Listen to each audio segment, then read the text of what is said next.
No greater challenges await you than that of your fellow man. So let's go ahead and prepare for battle. Hello there, Astrologian, and welcome to Worked Games PvP Astrologian Guide. This guide should be actually pretty simple and pretty basic. PvP has been completely overhauled for Stormblood, and thus your skills and everything has been simplified to a very easy and actually very comfortable degree. So in this guide, we're going to talk about pretty much two things. First up, we're going to just review all of your skills, go over them in detail, and break down what they mean. And then secondly, general tips and tricks for playing PvP. So let's go ahead and just do this thing. So now let's go ahead and dive into the Astrologian's abilities within PvP. You have your healing abilities, your 1 damage ability, and your buffs and debuffs that you can apply to your party or even to a target. So let's first talk about your healing abilities, namely Benefic, Benefic 2, and Essential Dignity. With Benefic, you're going to restore your target's HP. It's got a cure potency of 2500. In PvP, this roughly translates to 2500 or maybe even a little more, depending on a couple of little factors. But to keep the math simple, think it's going to restore 2500 HP. The real key point for Benefic is that your next spell is going to cast immediately, and that effect is going to last for 15 seconds. As soon as your next spell is cast, that obviously effect falls off, but you're still going to get that insta-cast. This gives the Astrologian a ton of mobility in PvP.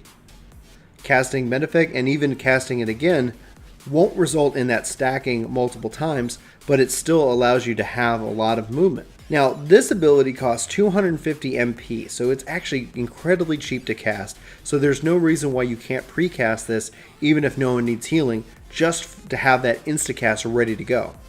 Another effect is that it also reduces light speed recast time by 2.5 seconds. You have to be in combat for that to work, but since light speed's on a 90-second recast time, thus furthering your mobility, reducing that recast time is going to make you incredibly mobile and incredibly versatile when it comes to healing. Benefic 2 is going to have a cure potency of 5000, and at the same time reducing that light speed recast time by 2.5 seconds while in combat.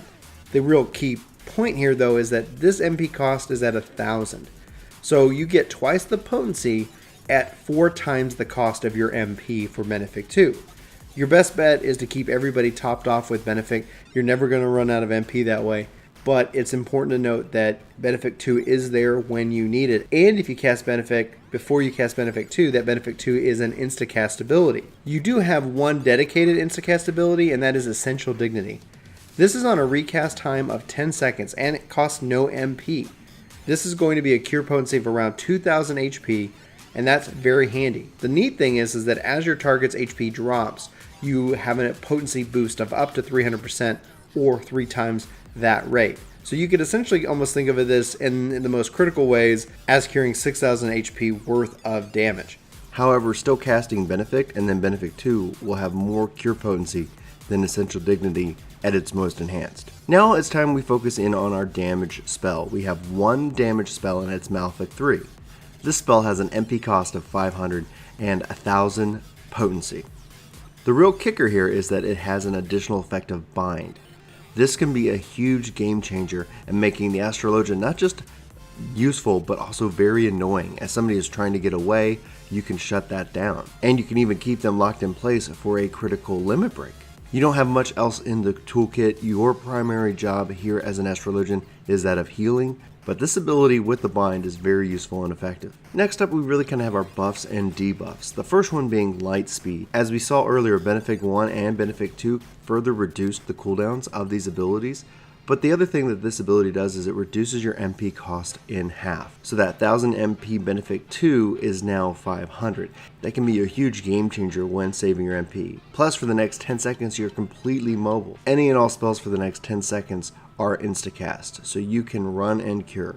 At 90 seconds on the recast, one is really kind of inclined to hold on to this ability and sit on it, but that I think could be a mistake. At a 90-second recast, it's hard for me to completely justify using this whenever, but with the 2.5 second reduction in that cast time, and considering that each spell to cast takes 1.3 seconds, you're roughly looking at 23 casts of Benefic or Benefic 2 to get this fully reset, which equates to around 30 seconds. So you can actually cut Lightspeed's cooldown by over 60 seconds by a whole minute. Now, those are all situational, but at the end of the day, that's a lot of combat. That's a lot of action that's going on. Sitting on this ability does you no good. There's no cooldown reduction that applies when it's not on cooldown. Anyway, just food for thought. Sinistry, you're looking at an instacast with a recast of 10 seconds. The real difference here from its PvE counterpoint is that this is a permanent buff that you get applied to one target. You can always have this up, so there's no reason not to. You can switch it every 10 seconds, so if someone's getting focused, you can apply that to whoever is being the target. This is going to also grant you an additional 25% boost to your healing potency for that particular target. So it's very helpful, it's very useful. Maybe apply it to a tank, maybe apply it to a healer, maybe apply it to a DPS. Again, this is all going to be situational, but even if nothing's going on, there's no reason you can't have this on a target because it won't fall off until you reassign it. Next up we have Disable. This is going to be an instacast ability with a 30-second recast, and it's going to reduce the target's attack potency by 20% for 6 seconds. It's not the longest amount of time, but it can make the difference, especially if someone's getting focused. So just keep that in mind. With a 30-second recast though, this is going to be an ability that you can really apply to anyone pretty frequently. And next up we have Deorbit. This is an instacast ability with a 45-second recast.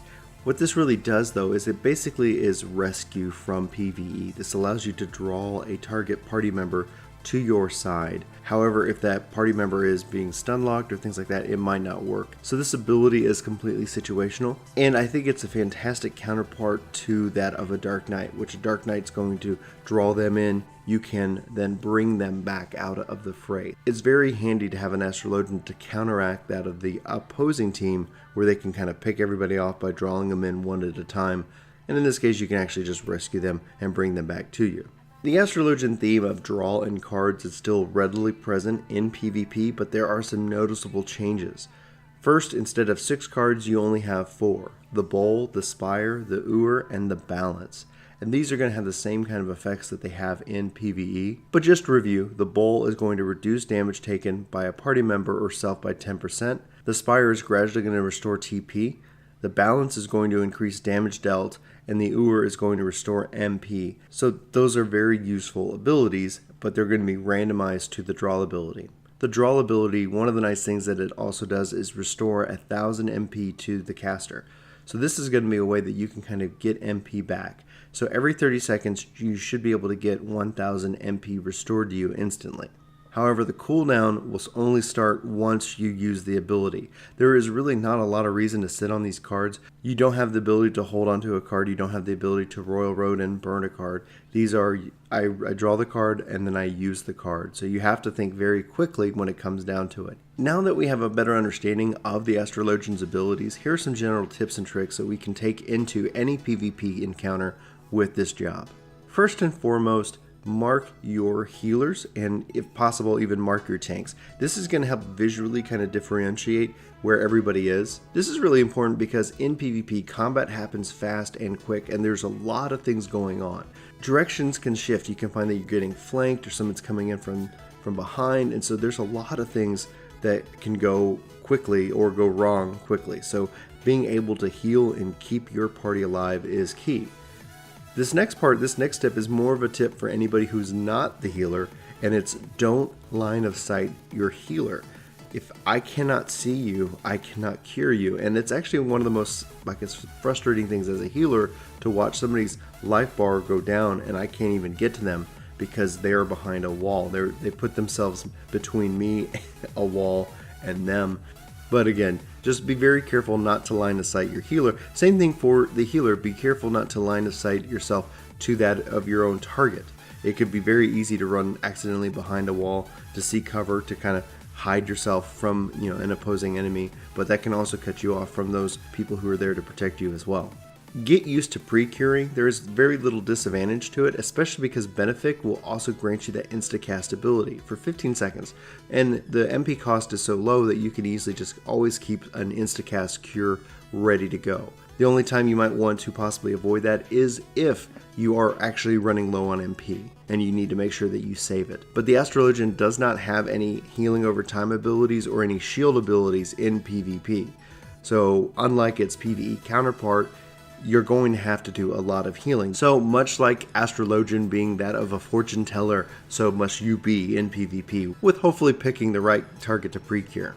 The Astrologian doesn't have a lot of offensive abilities, but with that bind you can help disrupt anything else. Like if you pair it with any job that can stun, any job that has a draw-in effect, you can essentially help keep a target right where you want them to be, and thus let your DPS focus them on. It's important to have a great view of the battlefield, so just be sure to kind of have your camera pulled out further so you can easily see somebody coming up from behind, or you can see even better to the left or to the right. Having a clear picture of the battlefield and what's going on can easily be a game changer when it comes down to it.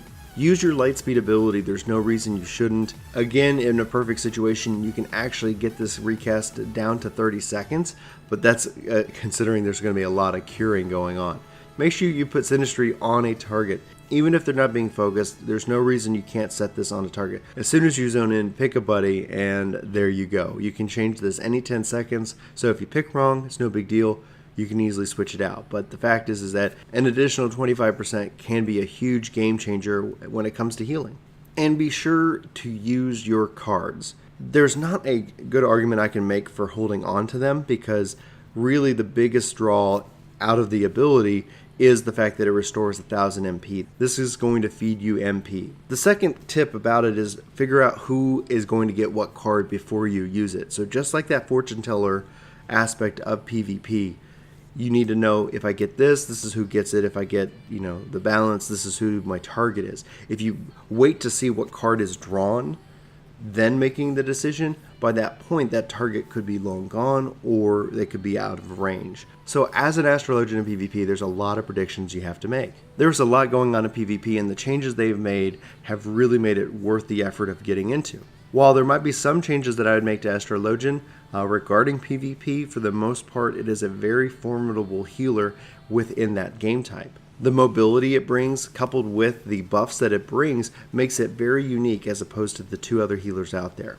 Anyway, for Work to Game, my name's Brian. If you have any questions, let me know in the comments below, or if you have any tips of your own for Astrologians out there, please leave them below, and that way we can all help each other out and get better in PvP with our Astrologians. But anyway, I hope you enjoyed this video, and I hope to see you in my next. Thanks so much for watching, and have a fantastic week. Take care. Hey guys, thanks for watching. Brian, do you think there's anywhere they could catch us in the meantime? Right now, Chris, we're probably on Twitch. If it's probably in the afternoon, it could be you. Sometimes you see my face. And we also found this random guy, named Kevin, on the street somewhere. I accidentally left my password written on the side of my car. Oh man, that was really a big mistake. But guys, we really appreciate it if you guys hit the link in the description below for our Twitch page. We'd love to see you over there. And you can even subscribe to us over on Twitch. If you're Amazon Prime, that could even be free. Oh my gosh, what a deal. Well, cool. Well, thanks guys so much for watching, and we'll see you next time. Take care.